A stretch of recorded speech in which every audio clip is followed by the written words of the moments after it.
Hi കൂട്ടുകാരെ, പുതിയൊരു വീഡിയോയിലേക്ക് എല്ലാവർക്കും സ്വാഗതം. അങ്ങനെ ബാലമാമയെ ഭക്ഷണം കഴിക്കാൻ ഇവർ വിളിക്കുമ്പോൾ ഇവിടെ ഗോവിന്ദമാമ പറയുന്നുണ്ട് കേട്ടോ, ഞാൻ ഇവനുള്ള ഭക്ഷണം പുറത്തു നിന്ന് വാങ്ങിക്കൊടുത്തോളാം, നിങ്ങൾ പോയിക്കോളൂ എന്ന് പറഞ്ഞിട്ട് പറഞ്ഞു വിടുന്നുണ്ട് കേട്ടോ. അങ്ങനെ ചാരുവും ആകാശവും കൂടി ഭക്ഷണം കഴിക്കാൻ ഹോളിലോട്ട് പോവാണ് കേട്ടോ.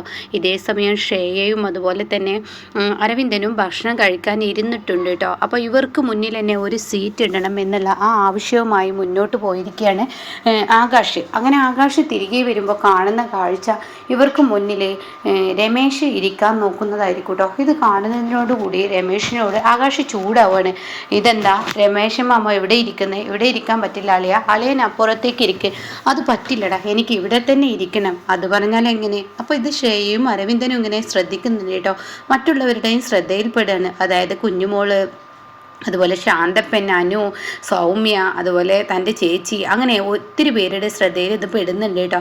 അപ്പോൾ ഇവരെന്താ ഇങ്ങനെ തമ്മിൽ സംസാരിക്കുന്നതെന്ന് എല്ലാവരും നോക്കി നിൽക്കുകയാണ് കേട്ടോ. അപ്പോൾ ഈ സമയം പറയുന്നുണ്ട്, എന്തായാലും ഇവിടെ ഇരിക്കാൻ പറ്റത്തില്ല, ഞാൻ തന്നെ ഇരിക്കൂ എന്ന് രമേശും പറയണം. അപ്പോൾ ആകാശ് പറയണേ, അങ്ങനെ പറഞ്ഞാൽ പറ്റത്തില്ല, എനിക്കും ചാരുവിന് ഇരിക്കാനുള്ള സീറ്റാണ്, എന്തിനാണ് അളിയൻ അവിടെ തന്നെ ഇരിക്കാൻ ഇങ്ങനെ താല്പര്യപ്പെടുന്നത്? അതിനൊരു കാരണമുണ്ടടാ. കാരണം ചെറുക്കനും പെണ്ണിനും നല്ല വിഭവങ്ങൾ കൊടുക്കും, അവർക്കൊരു ഭക്ഷണത്തിനൊരു കുറവും വരും.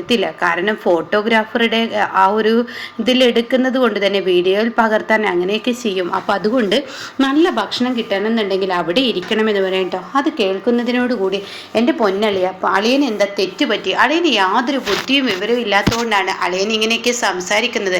അപ്പോൾ അത് കേൾക്കുന്നതിനോടുകൂടി രമേശൻ ചോദിക്കുക, എന്ത് വിവരം, എന്ത് ബുദ്ധിയില്ല എന്നാ ഈ പറയുന്നത്?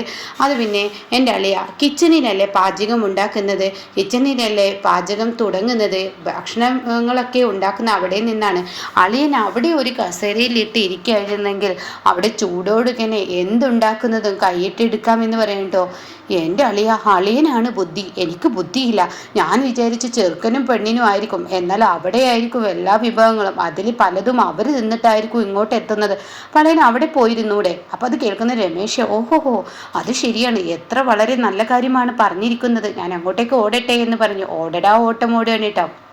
അങ്ങനെ രമേശൻ അവിടെ ചെന്ന് കിച്ചണിലോട്ട് പോവാണ്. ഇതേ സമയം ചാരുവും അതുപോലെ ആകാശും ശ്രേയക്കും അരവിന്ദനും മുന്നിൽ വന്നിരിക്കുകയാണ് കേട്ടോ. അപ്പോൾ ശ്രേയ ഇതെനിക്കിട്ട് പണിയാൻ വന്നത് തന്നെയാണെന്ന് ശ്രേയക്ക് മനസ്സിലായി.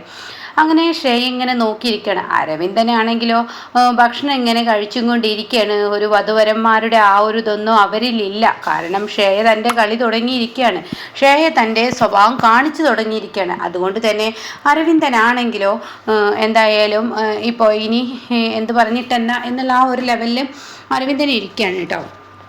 അങ്ങനെ ഈ സമയമാണെങ്കിലോ ഇവർ തമ്മിൽ ഇനി എന്തായാലും ഷേക്കിട്ട് ഒരു പണി കൊടുക്കണമല്ലോ. അപ്പോൾ ആകാശം എന്താ ചെയ്യുന്നത്? തൻ്റെ മുന്നിൽ ഈ സീറ്റ്സ് വെച്ചിട്ടുണ്ടാവും കേട്ടോ. അതിലൊരു ജിലേബിയുടെ ഒരു കഷ്ണം എടുത്തിട്ട് ചാരുവിൻ്റെ വായിൽ വെച്ച് കൊടുക്കുക. അപ്പോൾ ചാരു പറയുന്നത്, എന്ത് ഈ കാണിക്കുന്നത് അക്കുച്ചേട്ടൻ, എന്ത് ഈ കാണിക്കുന്നത്? എൻ്റെ ചാരു ഇത് കഴിക്ക്. അപ്പോൾ മറ്റുള്ളവരുടെ ശ്രദ്ധയിൽ പെടുകയാണ് കേട്ടോ. ഹേമയും അതുപോലെ തന്നെ എല്ലാവരും ഇത് തന്നെ നോക്കി നിൽക്കുകയാണ്. ഇവനിപ്പോൾ ചെറുക്കനും പെണ്ണും ചെയ്യേണ്ട കാര്യങ്ങൾ ഇവൻ ഇരുന്ന് ചെയ്യുന്നത് കണ്ടില്ലേ എന്നുള്ള ആ ഒരു ഇതിലെല്ലാവരും നോക്കി നിൽക്കണം കേട്ടോ. അപ്പോൾ ഈ സമയം വീണ്ടും ഷയ ഇങ്ങനെ നോക്കുന്നുണ്ട്. അപ്പോൾ ഉടൻ തന്നെ ഷയയും അരവിന്ദനും നോക്കുമെന്ന് കണ്ട ഉടൻ തന്നെ ആകാശ് പറയാണ്, എൻ്റെ ചാരു, ഇത് അവർക്കിട്ട് പണിയാനുള്ളതാണ്, നീ ഞാൻ പറയുന്നത് പോലെ വാ പൊളിക്ക്, ഞാൻ തരുന്നതെല്ലാം ആർത്തിയോട് കൂടി കഴിക്ക്. അത് കേൾക്കുന്നതിനോട് കൂടി ശരി എന്നാൽ ശരി എന്ന് പറഞ്ഞിട്ട് തൻ്റെ അക്കുച്ചേട്ടൻ ചേരുന്ന ആ ഒരു ഭക്ഷണം കഴിക്കുകയാണ് കേട്ടോ. അങ്ങനെ ഇനി എന്തെങ്കിലും നോക്കിയിരിക്കുന്നത്, ഇനി നിനക്ക് ഞാൻ തന്നെങ്കിൽ എനിക്ക് നീ താ, ഇങ്ങനെയൊക്കെയല്ലേ ഷെയർ ചെയ്ത് കഴിക്കേണ്ടത്? നമ്മുടെ വിവാഹം ഇങ്ങനെയൊക്കെ ആയിപ്പോയി, അപ്പോൾ ആ വിവാഹത്തിൻ്റെ കുറവുകൾ നികത്തേണ്ടത് ഇവിടെയൊക്കെയല്ലേ എന്ന് പറയാൻ കേട്ടോ. അപ്പോൾ ഇത് കേൾക്കുന്ന കുഞ്ഞുമോനും ശാന്തപ്പനും ഇവരുടെ ഒരു കിന്നാരം. അപ്പോൾ ഹേമക്കും പല്ലിറുക്കി തുടങ്ങിയിരിക്കുന്നു കേട്ടോ. എന്നാൽ സൗമ്യയും അനുവൊക്കെ അത് കണ്ട് സന്തോഷത്തോടു കൂടിയിരിക്കുകയാണ്. അപ്പം നമ്മുടെ ഈ വേദി വിവാഹമാണെന്ന് കരുതി നമുക്ക് ഈ സന്ദർഭം മുതലെടുക്കാൻ എന്നൊക്കെ പറഞ്ഞ ആകാശ് പരസ്പരം അങ്ങോട്ടും ഇങ്ങോട്ടും, ആകാശും ചാരുവും കൂടി ഭക്ഷണം അങ്ങോട്ടും ഇങ്ങോട്ടും കൊടുത്തുകൊണ്ടിരിക്കുകയാണ് കേട്ടോ. എൻ്റെ കാക്കത്തിന് ഇത് കഴിക്ക്, എന്താക്കുച്ചേട്ടാ. അങ്ങനെ അവരവിടെ വലിയൊരു എന്താ പറയുക, അവരൊരു വലിയൊരു പ്രണയം തന്നെ പങ്കുവെക്കുമ്പോൾ ഇതങ്ങനെ വല്ലാതെ പിടിക്കില്ല ശ്രേയക്ക്. ഈശ്വര, ഇനിയിപ്പോൾ ഈ കിളവന്, അതായത് ഈ മുതമുത്തപ്പന് എനിക്ക് തിന്നാൻ തരണം എന്നൊരാഗ്രഹം തോന്നും തോന്നുമോ എന്ന് ഷേയുടെ ഉള്ളിൽ തോന്നുമ്പോഴാണ് കേട്ടോ അരവിന്ദൻ ഒരു ജിലേബി എടുത്ത് പതിയെ ഇങ്ങനെ ഷേയുടെ അരികിലോട്ട് പോകുന്നു കേട്ടോ. അയ്യോയ്യോ, പറയാൻ വാക്കുകളില്ല. ഷേയക്ക് ദേഷ്യം വരുന്നു, ഭ്രാന്ത് പിടിക്കുന്നു. അത് കാണുന്ന ആകാശിന് ഇവിടെ ഇപ്പോ ഈ സമയം ഇവളുടെ സ്വഭാവം പുറത്തു വരുന്ന ആകാശിന് മനസ്സിലായി കേട്ടോ. അങ്ങനെ ഹേമക്കും അതുപോലെ തന്നെ ഷേയുടെ അമ്മക്കൊക്കെ ഒത്തിരി സന്തോഷമാവുകയാണ് ഈ കാഴ്ച കണ്ടിട്ട്. അങ്ങനെ അവരെല്ലാവരും സന്തോഷത്തോടു കൂടി ഇരിക്കുമ്പോൾ ശാന്തപ്പനും കുഞ്ഞുമോളും പറയണേ, ദേ അരവിന്ദ കൊടുക്കട ഷേയുടെ വായിലോട്ട്. അയ്യോയ്യോ, എല്ലാവരും ഇവരെ തന്നെ നോക്കിയിരിക്കുമ്പോൾ തനിക്ക് എന്താ പറയേണ്ടതെന്നറിയാതെ ഷേയ ദേഷ്യത്തോടു കൂടി നിൽക്കുകയാണ്. അപ്പോൾ ഉടൻ തന്നെ ആകാശ് പറയണേ, ഫോട്ടോഗ്രാഫർ എവിടെ പോയി? ഇത്രയും നല്ലൊരു മുഹൂർത്തം കിട്ടിയിട്ടും ഇതെന്താ ക്യാമറയിൽ പകർത്താത്ത? ഫോട്ടോഗ്രാഫർ എന്ന് പറഞ്ഞ് ഉറക്കി വിളിക്കുകയാണ് കേട്ടോ. അപ്പം അയാൾ ഓടിയെത്താണ്. വധൂവരന്മാരെ ഇങ്ങനെയാണോ കഴിക്കേണ്ടത്? വധൂവരന്മാർ പരസ്പരം പങ്കിട്ട് കഴിക്കുന്ന സമയത്ത് നിങ്ങളുടെ ഈ ഒരു ക്യാമറയിൽ ഇത് പകർത്തിയെടുക്കണ്ടേ, ഇത് ഒപ്പിയെടുക്കണ്ടേ എന്നുള്ള ചോദ്യവും പറച്ചിലൊക്കെ ആകാശായി കേട്ടോ. ആകാശിൻ്റെ ആ ചോദ്യം ഷേയുടെ കലി കയറി തുടങ്ങാൻ. ഷേയ്ക്ക് ഇങ്ങനെ കലി അടക്കി വെക്കാൻ പറ്റാത്ത അത്രയും ദേഷ്യത്തോടു കൂടി ഷേയ ഇരിക്കുകയാണ് കേട്ടോ. അപ്പോൾ ആ സമയം കാണാം ഇങ്ങോട്ടേക്ക് ഇങ്ങനെ ഈ ഒരു ഫോട്ടോഗ്രാഫർ വരുന്നത്. അപ്പോൾ അരവിന്ദൻ പതിയെ ഇതാ കഴിക്ക് എന്നിങ്ങനെ പറഞ്ഞിട്ട് ഷേയുടെ വായിൽ വെച്ച് കൊടുക്കണം കേട്ടോ. ഷേയ വാ നിങ്ങൾ തുറന്നിട്ട് പെട്ടെന്ന് അതങ്ങ് കഴുത്തങ്ങ് പിന്നോട്ട് വലിക്കണം. അതോടുകൂടി വായിൽ വെച്ച് കൊടുക്കാൻ ഒരുങ്ങുന്ന ആ ഒരു കഷ്ണം, അതായത് ആ ഭക്ഷണത്തിൻ്റെ പൊട്ട് താഴോട്ട് വീഴണം കേട്ടോ. പിന്നീട് ഷേയ അത് തൻ്റെ ഡ്രസ്സിൽ വീണുടനെ അത് എടുത്ത് കഴിക്കണം കേട്ടോ. അങ്ങനെ ഷേയുടെ പല്ല് ഇറുക്കി തുടങ്ങണം. അപ്പോൾ ഈ സമയം ഫോട്ടോഗ്രാഫർ പറയുന്നത്, ഇതെന്തോന്നാണ്, ഇനി പരസ്പരം അങ്ങോട്ടും ഇങ്ങോട്ടും പങ്കുവെക്കൂ, വധു എന്താ ഇത് കൊടുക്കാത്ത വരണി എന്ന് പറയുന്നത്. അപ്പോൾ താൻ ആകെ പെട്ടു. അപ്പോൾ ശാന്തപ്പൻ പറയണേ, എൻ്റെ മോളെ നീ എന്തെങ്കിലും നോക്കിയിരിക്കുന്നത്, നീ അത് കൊടുക്കുമെന്ന് പറയണേ. ശാന്തപ്പൻ്റെ ആ എരിവിരിയുള്ള വാക്കുകളും കൂടി ആകുമ്പോൾ തനിക്ക് മറ്റുള്ളവർക്ക് മുന്നിൽ ഒന്നും പറയാൻ കഴിയുന്നില്ല. അപ്പോഴേക്കും ചാരു, നീ മറ്റുള്ളവർ പരസ്പരം കഴിക്കുന്നത് നോക്കിയിരിക്കാതെ എനിക്ക് വാരിത്തരൂ എന്നിങ്ങനെ ആകാശ് പറയാണ്. അപ്പോൾ അക്കുച്ചേട്ടൻ, ശരി കാക്കുത്തി, എനിക്ക് തായോ കാക്കുത്തി എന്താ അങ്ങോട്ടും ഇങ്ങോട്ടും നോക്കുന്നത്? അവർക്കൊന്നും ഈ പ്രണയത്തിൻ്റെ വില അറിയില്ല. പ്രണയം അത് എങ്ങനെയാണ് പ്രണയിക്കേണ്ടതെന്നും എങ്ങനെയാണ് സ്നേഹിക്കേണ്ടതെന്നും അവർക്കറിയില്ല. അതൊന്നും നോക്കിയിരിക്കേണ്ട, നീ എനിക്ക് വാരിത്ത. അങ്ങനെ അവർ പരസ്പരം വീണ്ടും വീണ്ടും വാരുമ്പോൾ ക്യാമറക്കാരൻ പറയുന്നത്, എന്ത് നല്ലൊരു മുഹൂർത്തമാണ്, ഇങ്ങനെയാണ് വധുവരന്മാർ ചെയ്യേണ്ടത്, അല്ലാതെ ഇതും ഒരുമാതിരി എന്ന് പറയുമ്പോൾ ഷേയോട് ഹേമ പറയണം, മോളെ നീ എന്തെങ്ങനെ നോക്കി നിൽക്കുന്നത്, അരവിന്ദൻ എന്നെ വായിലോട്ട് വെച്ച് കൊടുക്കുമെന്ന് പറയട്ടോ. അങ്ങനെ മനമില്ലാ മനസ്സോടെ ഒരു ഉരുളയെടുത്ത് അരവിന്ദൻ്റെ വായിൽ വെച്ച് കൊടുക്കുമ്പോൾ അരവിന്ദനാണെങ്കിലും ഒരു പൊടി മുന്നിലോട്ടാണ്. ആർത്തി കൂടുതലാണല്ലോ.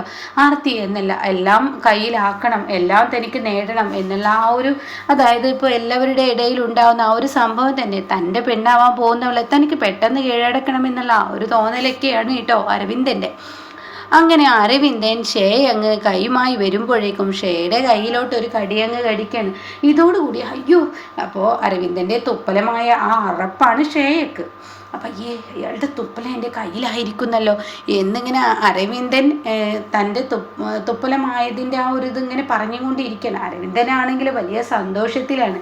അങ്ങനെ ഈ സമയം ഇനി കഴിച്ചോളൂ എന്നിങ്ങനെ അപ്പോഴേക്കും കുഞ്ഞുമോള് പറയാൻ കേട്ടോ, എന്താ നിങ്ങളിങ്ങനെ നോക്കിയിരിക്കുന്നത്, രണ്ടാളും കഴിക്കും. അങ്ങനെ അരവിന്ദനാണെങ്കിലോ സന്തോഷത്തോടു കൂടി എനിക്ക് ഷേയെ വാരിത്തന്നല്ലോ, അതുപോലെ ഞാൻ അവൾക്കും കൊടുത്തല്ലോ, അവളത് തട്ടി മാറ്റിയെങ്കിലും കൂടി എനിക്ക് കൊടുക്കാൻ പറ്റിയല്ലോ, അപ്പം നല്ല നല്ല മുഹൂർത്തങ്ങൾ തനിക്ക് കിട്ടുന്നുണ്ടല്ലോ എന്നുള്ള സന്തോഷത്തോടു കൂടി അരവിന്ദനെ ഭക്ഷണം കഴിക്കാണ്. അതെല്ലാം കണ്ടിട്ട് ആകാശും ചാരും അപ്പുറം ഇരിക്കുന്നുണ്ട്. അപ്പോൾ ആകാശ് പറയാണ്, ഇനി എന്തായാലും അരവിന്ദൻ്റെ തുപ്പൽ അവളുടെ കയ്യിൽ പറ്റിയത് കൊണ്ട് തന്നെ അവളിനി ആ ഭക്ഷണം കഴിക്കുമെന്ന് തോന്നുന്നില്ല. അപ്പോൾ ചാരു പറയണേ, ചേട്ടാ എന്താ സംഭവിക്കുന്നത് നമുക്ക് നോക്കാം എന്ന് പറയുമ്പോൾ പറഞ്ഞതുപോലെ തന്നെ സംഭവിക്കുകയാണ് കേട്ടോ. ഈ ഭക്ഷണം അകത്തോട്ട് കയറ്റുന്ന ആ സമയം ആ ടേബിൾ പെട്ടെന്ന് അങ്ങ് മറിച്ചിടുകയാണ് ശ്രേയ. കാരണം തൻ്റെ കൈകൊണ്ട് ആ ഭക്ഷണം കഴിക്കാൻ തനിക്ക് താല്പര്യമില്ല. അരവിന്ദൻ്റെ തുപ്പലമായ ആ ഒരു തുപ്പലം എൻ്റെ വയറ്റിലോട്ട് പോകാൻ പാടില്ല. അതുകൊണ്ട് തന്നെ ഭക്ഷണം കഴിക്കൽ അവിടെ വെച്ച് സ്റ്റോപ്പ് ചെയ്യണം. അപ്പോഴേക്കും എല്ലാവരും ആകെ ഞെട്ടലോട് കൂടി നിൽക്കുകയാണ്. ശ്രേയ ഈ ഭക്ഷണം കഴിക്കുന്ന ടേബിൾ മറിച്ചിട്ടത് കാണുന്നതിനോട് കൂടി. അപ്പോഴേക്കും എന്താ ഇവിടെ സംഭവിച്ചത് എന്ന് ചോദിക്കുമ്പോഴേക്കും ശ്രേയ മാനേജർ മാനേജർ എന്ന് പറഞ്ഞിങ്ങനെ ഉറക്കെ വിളിക്കുകയാണ്. ആ മാനേജർ അവിടെ എത്തുകയാണ്.